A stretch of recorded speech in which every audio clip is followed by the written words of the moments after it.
Halo sobatku, salam sehat, salam teduh untuk sembuh. Kembali dengan saya Jody Wisnu. Senang sekali bisa menjumpai Anda kembali dalam program Bincang Asik Sobatku, persembahan dari Rumah Sakit Dr. Un Solo Baru. Hari ini adalah hari yang spesial karena saya menggunakan baju lurik, di mana narasumber hari ini juga menggunakan baju lurik dan belangkon, karena ingin mengangkat budaya dari Jawa di sini, di mana kita tidak kalah dengan budaya asing juga, tapi di sini kita punya keilmuan yang juga tidak kalah. Di mana narasumber hari ini adalah seorang spesialis penyakit dalam, dokter spesialis penyakit dalam, konsultan ginjal dan hipertensi. Beliau juga Fellow of Indonesian Society of Internal Medicine. Kita sambut Dr. Agung Susanto. Apa kabar dokter? Baik, selamat sehat. Sugeng rawuh. Selamat datang. Ini pakai bahasa Jawa ini. Ya, ini ya. Karena kita ini sebetulnya, saya sebelum mau tanya dulu dokter Agung, kenapa senang sekali dengan kita hari ini menggunakan lurik? Idenya gimana dok? Jadi saya senang pakai belangkon, pakai lurik. Ini bukan apa-apa ya. Jadi memang budaya kita itu budaya yang baik, budaya yang adiluhung, nggak kalah dengan yang di luar-luar sana. Dan kita juga nggak kalah kok dengan yang di luar-luar sana. Gitu. Keilmuan kita juga nggak kalah gitu. Jadi jangan underestimate dengan budaya kita. Ya. Harapan kita nanti ya kita itu bukan menjadi follower, kita bisa menjadi leader. Ya. Di mana bangsa Indonesia akan bisa menjadi berkiprah menjadi leader di kancah internasional. Harapannya itu. Dan yang penting lagi jangan lupakan budaya sendiri. Ya. Budaya Indonesia. Ya, betul sekali. Dengan kebinekaannya. Yes. Dan juga dokter Agung ini, karena yang paling penting dok, salah satu yang juga yang penting bahwa kita keilmuan para dokter kita juga tidak akan dibandingkan dengan luar negeri. Betul sekali. Ya. Beliau sebagai dokter spesialis penyakit dalam dan kemudian konsultan untuk penyakit ginjal dan hipertensi ya dok ya, konsultan ginjal hipertensi, Fellow of Indonesian Society of Internal Medicine, dan S3 beliau juga tentang apa dok S3-nya? Ya tentang ginjal juga. Tentang ginjal juga. Jadi saya membahas tentang propolis. Jadi propolis. Ya. Jadi propolis itu juga saya mengangkat kasanah kita. Bukan propolis dari luar negeri, propolis dari Tawangmangu. Ya, itu kan berbeda. Kandungan zat aktifnya apa? Bagaimana peran propolis di dalam pengobatan ginjal, dan juga di tesis saya yaitu juga propolis untuk pengobatan darah tinggi. Nah, dan itu bukan dari luar. Di luar tidak ada. Karena propolisnya dari Tawangmangu. Iya, karena kandungannya berbeda. Tawangmangu, Sragen, Ponorogo kandungannya berbeda. Sudah kita teliti itu. Di mana keilmuannya ginjal hipertensi diterapkan juga untuk keilmuan apa ya istilahnya ya? Kearifan lokal. Betul gitu. Sekali. Di mana obatnya itu juga bisa didapatkan meskipun tetap berjalan dengan linear, dengan keilmuan, tetapi juga bisa memanfaatkan apa yang ada di sekitar kita. Betul. Itu terapi komplementer. Komplementer, itu menarik sekali. Nah, kasus yang hari ini akan kita bahas dok, sebenarnya bukan kasus ya, tapi banyak pertanyaan yang saya dapatkan dari teman-teman di lapangan hari ini tentang ginjal dan hipertensi. Mungkin juga sobatku sekalian akan ada banyak pertanyaan selanjutnya. Kalau misalnya nanti ada pertanyaan lebih lanjut, bisa tolong tuliskan di kolom komentar. Jangan lupa like, subscribe, dan komen YouTube channel Rumah Sakit Dr. Un Solo Baru, dan juga follow akun Instagram Rumah Sakit Dr. Un Solo Baru. Nanti kita akan coba untuk memfasilitasi untuk kalau misalnya ada pertanyaan dan segala macam tentang ginjal dan hipertensi. Dokter Agung. Ya dok, gimana dok? Santai nih kita. Santai. Ya, kan setelah kita bicara masalah lurik dan kearifan lokal, tapi sebetulnya nih pertanyaan pertama dari teman-teman di lapangan, apa kasus penyakit atau mungkin ada kerusakan ginjal dan segala macam yang paling banyak ditemui dan pada usia berapa dok? Wah, ini. Jadi sebelum saya bahas apa sih kasus penyakit yang paling banyak ditemui di ginjal ya, jadi saya jelaskan dulu apa sih penyakit ginjal. Ya jadi gitu. Jadi penyakit ginjal itu ada dua. Ya, satu yang akut dan yang dua yang kronis. Yang paling yang menakutkan adalah yang kronis. Ya, kalau akut itu bisa irreversible, dia akan balik pulih seperti sedia kala. Tetapi yang kronis irreversible, tidak bisa balik seperti semula, dan nanti dia akan butuh terapi pengganti ginjal, yaitu dengan cuci darah, kemudian ada cuci mandiri CAPD, ataupun yang saat ini juga tren transplantasi ginjal. Ya. Apa sih perbedaannya? Nah, itu toh. Nah, penyakit ginjal kronis itu adalah suatu kondisi di mana ginjal itu mengalami kelainan fungsi dan juga anatomi. Bentuknya berubah. Bentuk berubah itu bisa secara mikroskopis, dilihat dengan mikroskop, histologinya, patologi anatominya, atau juga secara pemeriksaan penunjang misalkan dengan USG, dengan CT scan atau dengan pemeriksaan yang lain yang sudah menunjukkan adanya perubahan dari bentuk ginjalnya tadi, dengan catatan minimal 3 bulan. Nah, kalau lebih dari 3 bulan sudah dikatakan kronis. Nah, kalau kurang masih belum. Itu dari anatomi. Kemudian secara fungsinya juga akan sudah mengalami gangguan. Tidak harus dengan kreatinin yang tinggi. Yang sebelum kreatinin tinggi mungkin sudah terjadi kebocoran ginjal dulu, proteinuri. Nah, terjadi proteinuri, kebocoran ginjal yang berlangsung lebih dari 3 bulan. Nah, kalau sudah ada itu, ya itu sudah penyakit ginjal kronis. Nah, pada saat ini apa sih penyebab yang paling sering? Nah, ini yang menjadi pertanyaan ini. Ya, dari data-data yang ada, dari data di Indonesia paling banyak adalah number one hipertensi, darah tinggi. Yang kemudian yang kedua adalah diabetes. Baru selain itu, ya, orang dengan darah tinggi yang tidak terkontrol dengan baik, bahasanya terkontrol ya, orang yang sakit diabetes yang tidak terkontrol dengan baik, maka akan mempunyai komplikasi-komplikasi. Salah satunya adalah komplikasi yang di ginjal, yang nanti akan menyebabkan kerusakan ginjal menjadi gagal ginjal kronis yang butuh terapi pengganti ginjal, yaitu cuci darah, CAPD maupun transplantasi ginjal. Seperti itu dok. Jadi nomor 1 adalah hipertensi. Ya, jadi kalau ada hipertensi ini kan nyambung gitu. Ludruk itu dok kalau bahasa Jawanya. Maka dari itu konsultan ginjal hipertensi ya kita ngomongin ginjal ya kita ngomongin juga untuk tensinya juga ya. Betul ya. Jadi kalau seandainya sobatku sekalian ini misalnya katakanlah tensinya tinggi, sebetulnya nih mungkin bisa dijelaskan sebagai ahlinya di sini. Tensi berapa yang normal? Kalau sudah tinggi harus kayak gimana? Kapan harus ketemu dokter? Betul. Ini yang menjadi pertanyaan ini. Ya. Jadi yang perlu diingat, tensi normal itu kalau bisa ya 120/80 mm. Kalau sudah itu, lebih dari 130, 140 ya, itu sudah hipertensi. Nah, yang menjadi pertanyaan, kapan saya harus berobat? Terus sampai kapan saya harus berobat? Orang dengan sakit darah tinggi tidak usah takut, tidak usah khawatir. Nah, ini yang kadang itu yang bikin masalah dari masyarakat.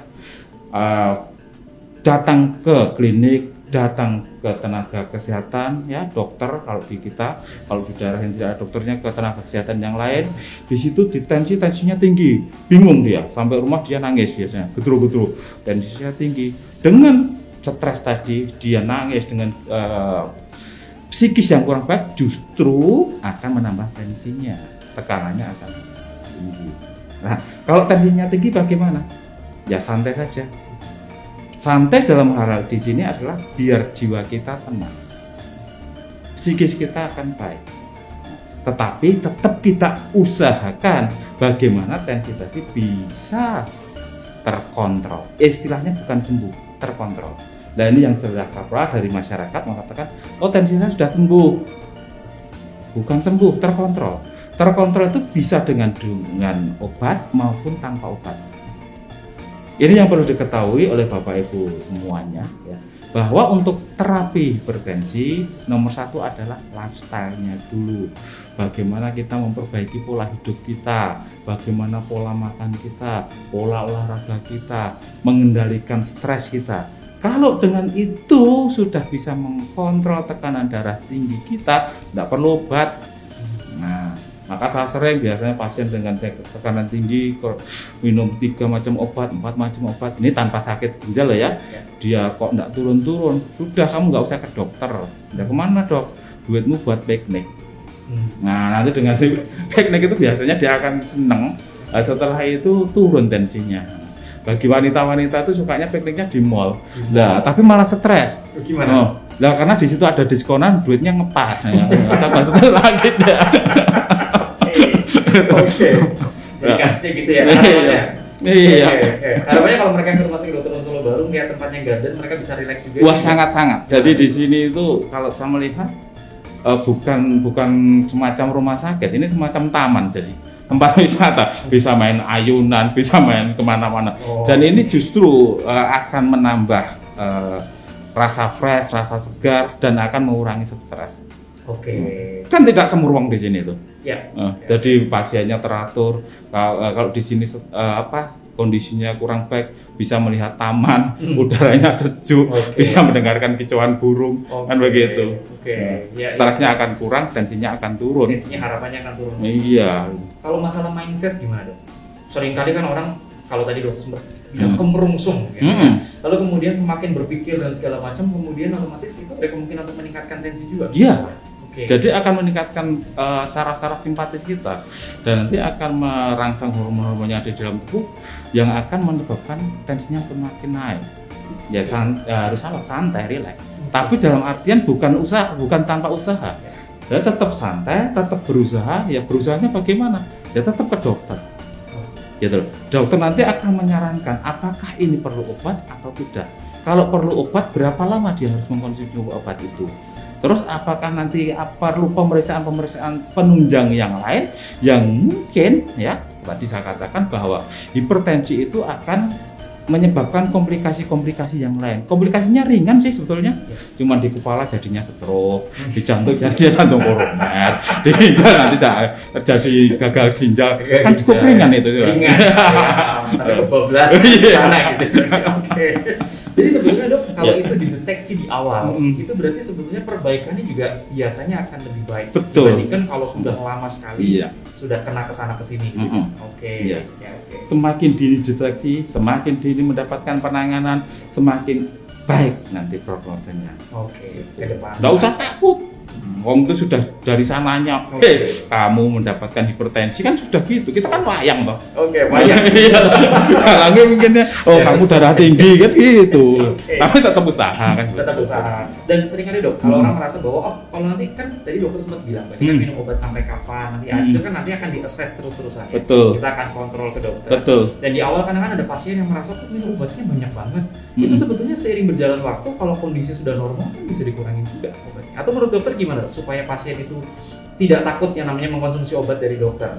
Ya, ini yang kadang-kadang salah persepsi di masyarakat ya. Jadi saya nanti minum obat banyak, nanti obatnya itu yang akan merusak ginjal saya, obat yang akan merusak liver saya, obat yang akan merusak lambung saya. Ya itu kalau minum obat sendiri. Nah, jadi banyak sekali masyarakat itu yang menerapi sendiri. Dia datang ke dokter, habis itu, sudahlah, saya kalau bahasa diiter. Jadi dia memberikan obat yang sama terus seperti itu. Mungkin dulu kuliahnya bareng dengan saya itu, saya nggak tahu. Satu fakultas dengan saya mungkin itu. Nah itulah kadang-kadang mereka merasa mengobati, tetapi bukan dari dokter atau dari tenaga kesehatannya, tetapi dia membeli obat sendiri tadi. Nah ini yang berbahaya, tidak boleh. Ya, karena basic ilmunya nggak ada. Nah, yang perlu diketahui bagaimana pengobatannya. Ya pengobatan akan dilakukan terus. Saya katakan tadi bahwa hipertensi tidak ada istilah sembuh, isinya terkontrol dan terapinya harus terus. Nah terapi tidak harus dengan obat. Ya bisa dengan lifestyle tadi. Kalau dia bisa mengendalikan semuanya, bisa terkontrol tensinya, tidak perlu obat. Kalau tidak bisa terkontrol, baru dia minum obat. Bisa satu macam obat, ternyata dia tidak bisa mengkontrol, tensinya masih tinggi. Dua macam obat kok tidak bisa mengkontrol. 3 macam obat tidak bisa mengkontrol. 4 macam obat. Lah akhirnya apa? Camilannya dia obat. Kalau yang lainnya itu camilan mete dan kacang, dia obat. Ini masalah. Dan jangan takut. Kenapa? Obat yang diberikan oleh dokter, dia sudah diteliti, ya, sudah menjadi guideline internasional, ya, bahwa obat itu aman untuk ginjal. Jadi yang menyebabkan gagal ginjal bukan karena obatnya, tetapi karena tensi yang tidak terkontrol dengan baik sehingga ginjalnya rusak. Mekanismenya begini: tensi yang tinggi sekali, ya, itu akan menyebabkan tekanan di dalam ginjalnya tinggi. Kalau tekanan di dalam ginjal tinggi, ginjalnya akan bocor. Bocor keluar apa? Keluar yang saya katakan tadi, protein. Nah, kalau proteinnya itu keluar terus, tubuh kita itu ada mekanisme homeostasis untuk mempertahankan bagaimana protein tidak keluar. Ya, dia akan menyerap di bagian ginjal namanya terus menyerap. Tapi lama-lama kan disuruh kerja terus, capek itu tubuh itu. Dah, saya tak mati saja selnya seperti itu daripada saya disuruh kerja terus. Nah, lama-lama rusak ginjalnya seperti itu. Nah, kalau tekanan dikontrol baik, tekanan di dalam ginjalnya baik, ya nanti akan baik semuanya. Termasuk terjadi serangan stroke bisa dicegah, serangan jantung bisa dicegah, gagal ginjal juga bisa dicegah. Oke, Seperti itu. Ya, sama seperti kita bikin teh, kalau saringannya rusak maka tehnya kan akan keluar juga Yes. gitu ya. Kurang lebih kurangnya seperti itu. Iya, Jadi- jangan bikin teteh loh ya. Oh iya, aja. teh ya dok ya. Oke, siap. Ini dilanjutkan nanti dipotong. Oke. Ya gini dok. Jadi kan ada orang suka tanya kan, kalau seandainya penderita darah tinggi setiap hari harus minum obat dan segala macam itu kan sebetulnya obat yang diberikan sudah dalam keilmuan yang kita teliti terus ya dok ya. Iya. Lewat jurnal terbaru yang jelas Dokter Agung juga selalu mengikuti perkembangan ilmu yang terbaru dengan simposium, lewat jurnal segala macam. Maka tidak ada kata-kata bahwa ini untuk menjawab dok ya, minta tolong ditegaskan sekali lagi karena ada yang bertanya, apakah cara minum obat ini nanti tidak berbahaya untuk ginjal saya? Aman. Nah, Aman. jadi kalau sudah diberikan oleh dokter, ya, bukan dia menjadi dokter sendiri loh ya, Betul. ya itu aman.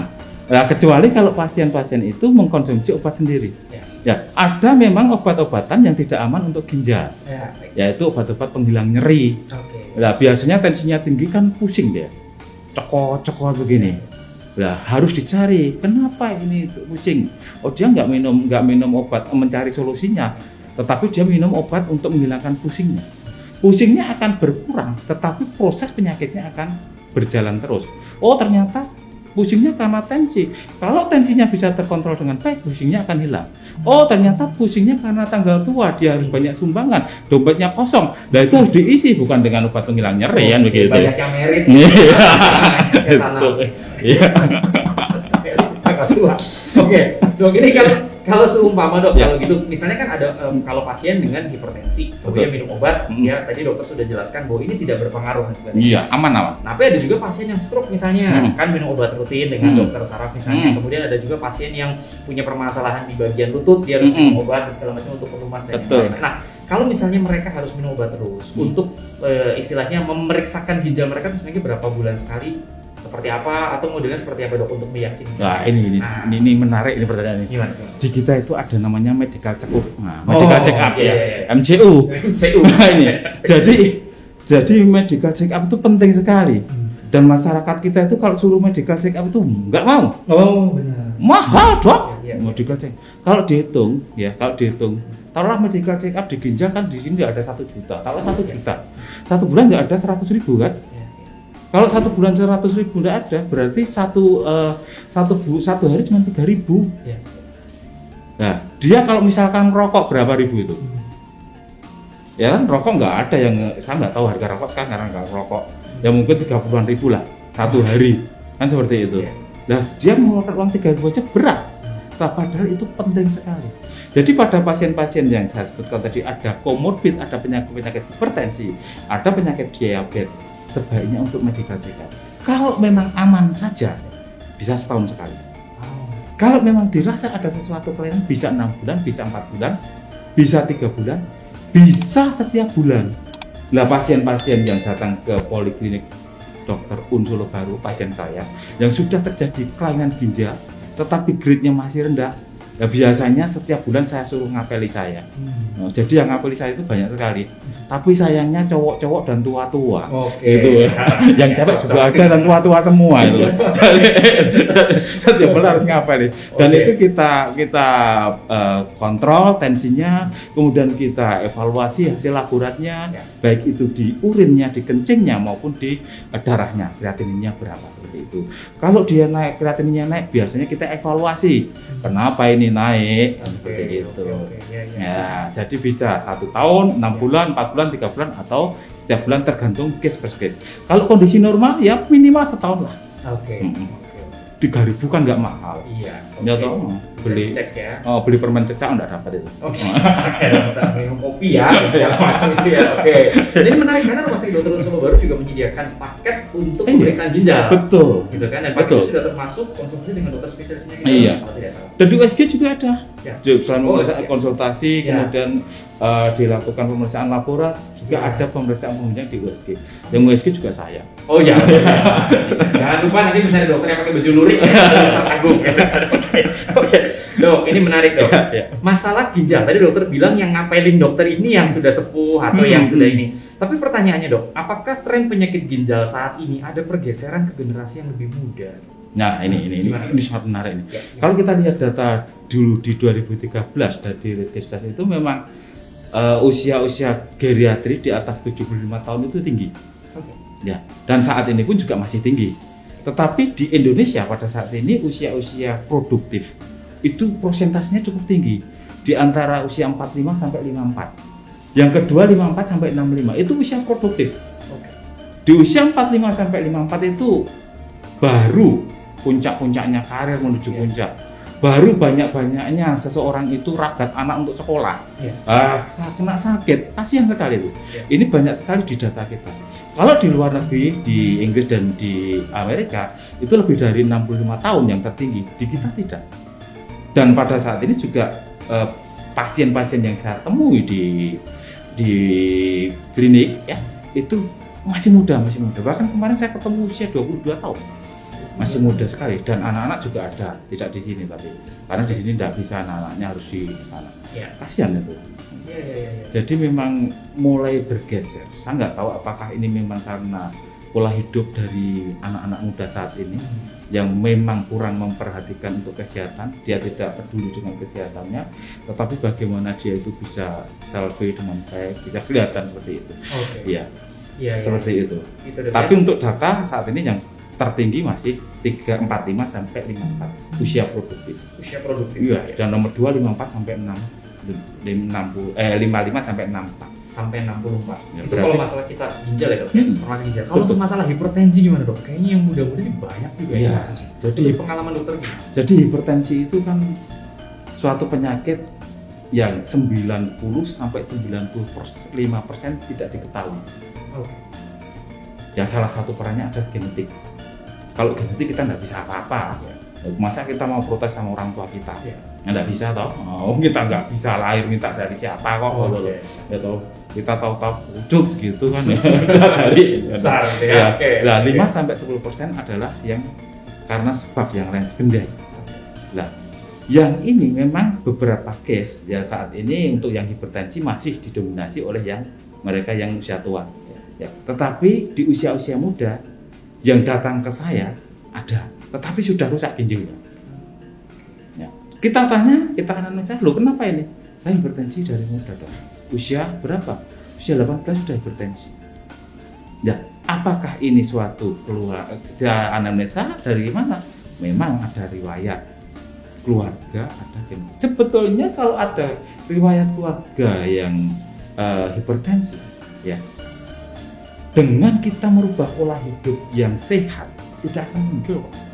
Jadi genetik itu akan muncul kalau didukung oleh faktor lingkungan. Ya, saya pernah baca genetik itu perannya 30%. Masih ada 70% yang faktor lingkungan yang berpengaruh.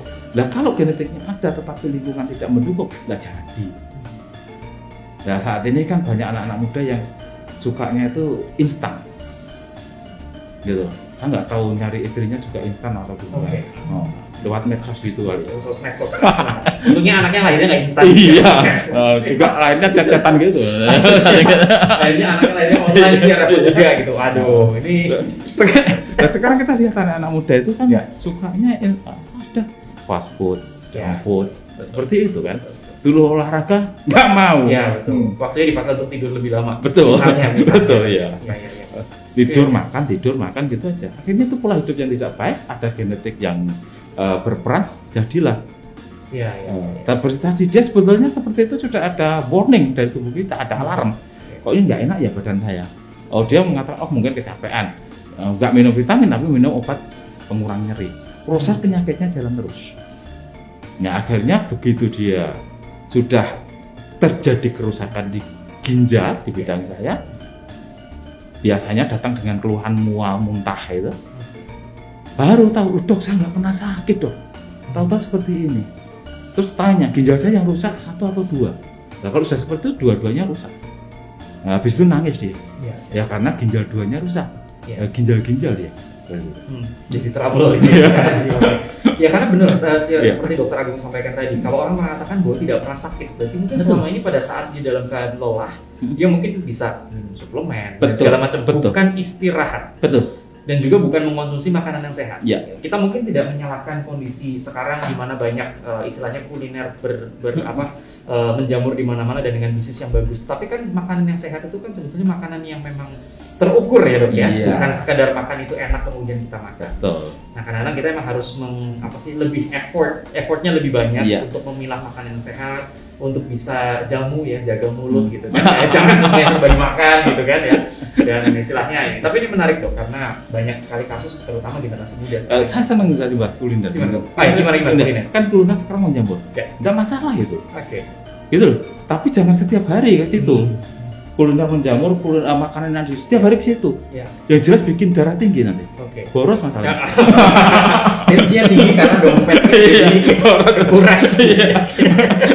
Ya, tapi itu menarik juga Dok kalau gitu. Karena termasuk Dokter Unsolo Baru juga ada catering dietnya gitu, kan catering sehat. Jadi harapannya juga kita tetap bisa mengatur pola gizi, tanya kepada yang lebih ahli gitu Dok ya. Iya. Dan pasien-pasien saya beberapa catering dari sini. Jadi memang nggak bisa masak ini harus seperti ini. Proteinnya sekian gram, garamnya sekian gram, kan diatur kalau seperti itu. Kemudian karbohidratnya sekian, bingung dia. Harus udah ada gizinya, cateringnya aja selesai. Iya betul. Dan dengan arahan yang sesuai. Betul. Ya? Dan lebih sehat daripada cateringnya dari tadi. Betul. Yang di rasanya enak. Nanti malah ngebahas kue yang enak hari ini sudah makan ya. Kue enak dari sini. Oke. Dok, masalah ini, apakah ada Dok nih pengalaman dari Dokter Agung, makanan yang dianjurkan atau mungkin tidak dianjurkan untuk penderita gangguan ginjal dan darah tinggi? Nah ini menarik ini jam segini kita bahas makanan ini. Jadi untuk darah tinggi itu ya darah tinggi itu tidak langsung datang ke kita. Itu biasanya sudah sekian tahun ketahuannya. Ya. Kemungkinan sudah terjadi komplikasi kemana-mana. Yang jelas kalau darah tinggi kurangi garam, bukan pantang loh ya. Ini yang kadang-kadang pasien itu saya sudah nggak makan garam, nggak enak. Coba bayangkan makan sop nggak pakai garam, rasanya bagaimana? Ya, kayak apa ya? Kita makan air putih kan jadinya. Jadi tidak ada rasa apapun. Pakai garam boleh, tapi dibatasi, jangan terlalu asin. Ada ukurannya, maksimal 5 gram per hari. Seperti itu. Ini yang penting. Terus yang kedua biasanya sudah terjadi aterosklerosis. Sebetulnya proses aterosklerosis atau pengkeraan lumutan di dalam pembuluh darahnya, yaitu bahasa awamnya, itu prosesnya berjalan pelan-pelan. Dan itu prosesnya tidak yang paling sering masyarakat, oh ini karena kolesterol tinggi, bukan. Karena suatu proses inflamasi atau peradangan yang berjalan sekian lama. Tetapi ada peran yang lain dari lemak. Lah biasanya pada pasien-pasien yang hipertensi, lemaknya tinggi, kolesterolnya tinggi, trigliseridnya tinggi, LDL-nya tinggi, HDL-nya rendah. LDL itu lemak jahat, HDL lemak baik. Harusnya LDL-nya rendah, HDL-nya tinggi. Nah, ini kalau pasien-pasien dari ini terbalik, maka konsumsi makanan-makanan yang mengandung lemak tinggi dikurangi. Ya, yang berminyak dikurangi. Ya ini minyak mahal ya, untung ini. Mau nggak mau mengurangi dipaksa ini. Sehat semua ya. Kemudian makanan-makanan yang enak kan yang berlemak itu gurih kan? Ada jeroan, ada kulit, itu sebaik bukan panah dikurangi. Suatu sekali-sekali boleh lah, namanya pengen.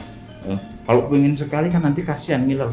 Apalagi nanti punya anak kayak hamil nyidam nanti ya anaknya ngeces terus nanti. Sekali-sekali boleh lah itu. Jadi tidak apa-apa. Tapi jangan terlalu sering. Lah. Terus perbanyak apa? Seratnya apa? Sayuran dan buah. Kalau tidak ada diabetes, monggo. Aman-aman saja. Porsi nasi dikurangi, porsi karbohidrat dikurangi, diperbanyak lagi. Nah, harapannya apa? Dengan pola hidup yang baik tadi, diet yang baik, maka bisa mengkontrol tensi. Yang penting lagi ditambah lagi olahraga. Olahraganya kalau sudah seperti yang ringan saja, bisa jalan, bisa sepeda, nggak usah lama-lama, cukup 30-45 menit per hari, ya. Dan nggak usah sering-sering, cukup setiap minggu ya, 1 minggu itu 7 kali. Oke, nah, seminggu 7 kali Iya, ya. seminggu 7 Ya, kali atau 7 sebulan ya. 30 kali kan Senin gitu. sampai Senin sampai Minggu, gitu iya. ya. Oke. Nah, jadi nggak sering-sering. Nggak sering, Iya. Senin sampai Minggu aja Iya. cukup gitu, Dok, ya. Kita cukup 30 sampai 45 menit. Continue ya. Nah, seringkali beberapa orang apalagi yang hard worker gitu kan, lebih milih tidurnya lebih lama gitu kan, supaya begitu bangun langsung siap-siap berangkat kerja. Atau sekarang WFH katakan langsung buka laptop gitu kan, karena tidurnya lumayan nih, tidur sampai setengah 8, kerjanya jam 8 gitu kan. Tapi kan harapannya kita itu kan kalau masalah makanan, you are what you eat gitu kan. Ini kan ibaratnya kesehatan itu kan merupakan investasi di masa depan. Betul. Gitu ya. Betul. Oke. Sehingga nanti kalau kondisinya kita bisa mengatur makannya harus seperti apa, kemudian kondisi seperti apa, malah minum air gimana, Dok? Kalau minum air itu ya penting sekali. Nah. Ini yang belum sakit ginjal ya. Ya. Jadi jangan sampai kekurangan air, jangan sampai dehidrasi. Jadi tubuh kita itu kalau terjadi dehidrasi akan rusak semuanya. Jadi dianjurkan untuk minum secukupnya 2 sampai 3 liter per hari ya. Kemudian air putih. Ya. Boleh nggak air teh? Boleh. Kopi? Boleh. Ya, tapi jangan banyak-banyak. Ada porsinya batasnya. Ya. Air putih pun maaf. Ya. Jangan air putih yang memabukkan. Wah, air putih memabukkan. Iya. Ini memabukkan nggak, Dok? Oh, bukan. Kan ada air putih dicampur topi miring, Oh. air putih dicampur vodka, Ya, air kita putih seumuran, dicampur Dok, ya, iya, topi miring, air kita putih, tahu ya. iya, air putih dicampur ciu. Nah, itu kan Memabukkan. Oke. Jadi istilahnya minum air bening. Iya. Itu cium bening juga ya. iya kan begitu. Itu Ini air berarti putih ini dok. air putih. Iya, tapi ciu juga. Oke. Dan masalahnya, Dok, kalau orang sudah kena sakit ginjal justru nanti airnya malah Nah, ini gimana? ini berbeda lagi. Nah. Tadi kalau mereka yang hipertensi saja. Kalau sudah hipertensi ada gangguan ginjal, makanya berbeda lagi. Garam jelas dibatasi. Ya. Karena garam mengandung natrium, dia akan mengikat air, nanti akan menyebabkan bengkak. Ya. Terus yang kedua, karbohidrat tidak ada masalah, 30%. Kemudian lemak tidak ada masalah. Yang menjadi batasan lagi adalah protein. Pada pasien-pasien yang sudah terjadi penyakit ginjal, ya, yang belum memerlukan terapi pengganti ginjal, proteinnya harus dibatasi. Oke. Coro gampangnya, ambillah setengahnya dari orang normal. 0,4 sampai 0,4 sampai 0,6 gram per kilogram berat badan per hari. Nah, kalau orang normal 1 sampai 1,2, ambil aja separuhnya selesai. Ya. Jadi kalau orang normal makan telur 1, ya separuh. Ya. Kalau tadi ada ahli gizi di sini, enak itu. Tapi kan tidak semuanya mampu itu. Ya. Yang mereka yang memang tidak mampu untuk itu bisa mengkonsumsi di rumah, masak sendiri di rumah, ya dengan catatan proteinnya separuh dari orang normal. Boleh dari telur, dari daging, dari ikan, boleh. Yang tidak boleh ikan dan ngeyel. Oke. Nah, Jadi ini nggak boleh ngeyel. Nah, itu. Kan apalagi cari di online kemudian datang ke dokter dengan membawa segala macam berkas. Betul. Saya baca di online katanya begini-begini. Nah, itu online-nya tuh sekolah di mana nggak tahu. Bukan teman kelas kita ya. Terus untuk air, Gimana? nah kalau sudah terjadi penyakit ginjal kronis, sudah terjadi kelainan, ginjal sudah tidak bisa mengeluarkan kencing dengan normal. Oke. Pasti Dia itu. Nyaringnya udah. Sudah tidak baik gitu. Pasien, dok saya sering sekali kencing dok. Yang sering berapa kali? Wah, banyak sekali. Ya mungkin 1000 kali Ya. dalam 1 hari 1 malam. Tetapi cuma setengah tetes. Bayangkan aja. Oke. Setengah tetes sih, gitu. Satu saya Nggak bisa. Sedikit sekali. Ya kan begitu. Ya. Jadi harus diukur. Kalau pasien itu memang bengkak badannya, cairan yang masuk harus lebih rendah daripada jumlah kencingnya. Nah, kalau memang tidak ada bengkak, cairan yang masuk dan yang keluar harus sama. Masih ditambah lagi apa? Dari keringat sekitar 2 gelas aqua. 2 gelas. Ya, seperti itu. Itu ada perhitungannya, Dok. Ya, ada perhitungannya. Kalau nanti terlalu banyak nanti akan bengkak. Nah, ini yang sering datang ke kita itu pasien sudah bengkak semua. Yang tidak bengkak cuma 3 yang baru. Rambut, hidung, sama gigi. Oke. Dan sekarang pun gigi nggak kelihatan, nggak kayak masker. Ya besok-besok ada pasien datang ke dokter kita suruh masker lihat giginya. Oh iya, itu nggak bengkak ya tuh. Sudah semuanya bengkak semuanya. Jadi kalau ternyata emang pasiennya bengkak, ya otomatis terjadi penimbunan cairan di tubuh. Betul, iya. Itu mau nggak mau kita harus keluarkan gitu. Bisa dengan obat-obatan untuk mengeluarkan itu, atau juga kalau memang dia sudah butuh terapi pengganti ginjal ya kita tarik dengan mesin. Seperti itu. Tapi dia harus tadi kita mengeluarkan, pasien harus membatasi. Dok, ada pertanyaan dok, apakah kalau sekali pasien di hemodialisis atau dicuci darah itu selamanya akan selalu dicuci darah? Pada kondisi seperti apa, monggo? Nah ini tadi, saya katakan di awal tadi, gagal ginjal ada dua, akut dan kronis. Kalau gagal ginjal akut, dia akan bisa pulih kembali seperti normal. Pada saat dicuci, butuh cuci ya karena memang dia ginjalnya bermasalah, dia harus dilakukan tindakan cuci darah untuk mengganti ginjal yang pada saat itu sedang lemah, sedang sakit. Nah, tetapi karena akut, ginjalnya akan pulih normal kembali, sudah tidak butuh lagi cuci darah. Tetapi pada mereka yang gagal ginjal kronis stadium 5, stadium end stage, stadium terminal, ya, dia harus membutuhkan terapi pengganti. Jadi bukan kecanduan. Ini ada istilah dari pasien lain, dok nanti saya kecanduan. Enggak, cuci itu tidak nyandu. Nah, yang nyandu itu heroin atau kokain itu. Jadi cuci itu memang kebutuhan untuk menggantikan ginjal dia yang tidak bisa berfungsi dengan normal, diganti oleh mesin tadi. Nah itu nanti akan terus sampai ada terapi pengganti yang lain. Apa? Ya bisa dia cuci mandiri pakai CAPD atau dia punya donor, dilakukan tindakan transplantasi ginjal. Perjalanannya nanti akan dikontrol ya dok ya. Betul. Seperti orang menggunakan payung saat hujan gitu kan. Jadi kita tidak ketergantungan dengan payung. Betul. Tapi memang kebutuhan. Iya. Gitu kan. Yaitu kata-kata yang bagus, jangan lupa dipakai kata-kata bagus untuk Pak. Iya. Nanti payung ya. Tapi karena intinya jangan sampai mindset itu kebalik gitu ya. Karena jangan sampai kalau mindset merasa bahwa wah nanti saya seterusnya ketergantungan dengan ini. Akhirnya nggak mau hemodialisis, nggak mau cuci darah, atau berpikir bahwa mohon maaf sobat tuh berobatnya ke luar negeri. Nah itu kan ada beberapa yang karena dokter di luar lebih begini-begini ya. Pada dasarnya itu kan kebutuhan kita. Tapi juga nanti endingnya ke kita loh. Endingnya balik lagi. Iya. Jadi karena dia itu butuh suatu terapi pengganti ginjal. Keluar pun apakah dia akan di sana terus? Kecuali dia stay di sana terus. Karena di sana tidak murah. Nah, begitu nanti sudah kondisi teratasi, dia harus cuci darah selamanya, seumur hidup. Lah misalkan ada pasien sampai 17 tahun. Apakah 17 tahun dia cuci darah di luar negeri terus? Kan ya enggak. Pasti dia akan kembali lagi ke kita seperti itu. Dan akan kita layani dengan baik. Tetap dengan tangan terbuka menyambut semua yang baru kembali dari luar negeri.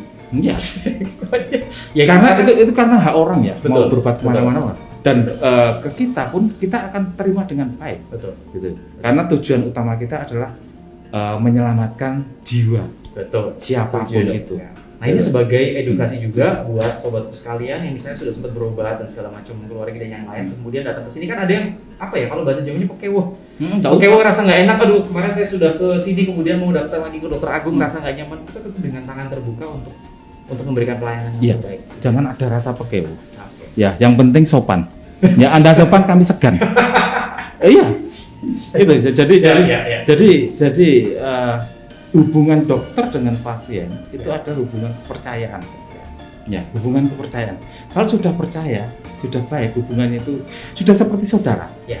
Banyak sekali pasien-pasien saya itu ya konsultasi lewat WA saja. Nah, posisinya di sana, dah begini, oke, enggak masalah. Karena sudah seperti saudara. Jadi pasien-pasien yang cuci darah itu sudah seperti keluarga. Jadi tidak ada masalah. Yang penting tadi sopan, kita segan seperti itu. Jadi dengan sekarang kondisinya kita sudah dipermudah oleh layanan telemedicine. Betul. Itu sebenarnya di bagian awal ya, meskipun nanti ke depan mungkin tetap harus datang ke sini dan sebagainya, tapi dengan layanan telemedicine itu cukup bisa membantu di bagian awal untuk istilahnya first assessment lah. Awal ngobrol gimana ke depannya seperti apa. Misalnya mungkin mau tanya takut nggak nanti ketergantungan dan yang lainnya, di awal masih bisa video call. After itu baru nanti akan datang dan kontrol. Paling enak itu ketemu langsung kan? Benar. Lebih yakin. Iya betul. Ketemu langsung itu akan kita bisa melihat betul-betul seperti ini. Ya kondisinya kayak gimana, betul, kita bisa tes langsung di situ cek. Jadi kalau kita pakai media, pakai online itu kan kadang ada sesuatu yang disembunyikan. Tapi begitu ketemu langsung, ternyata.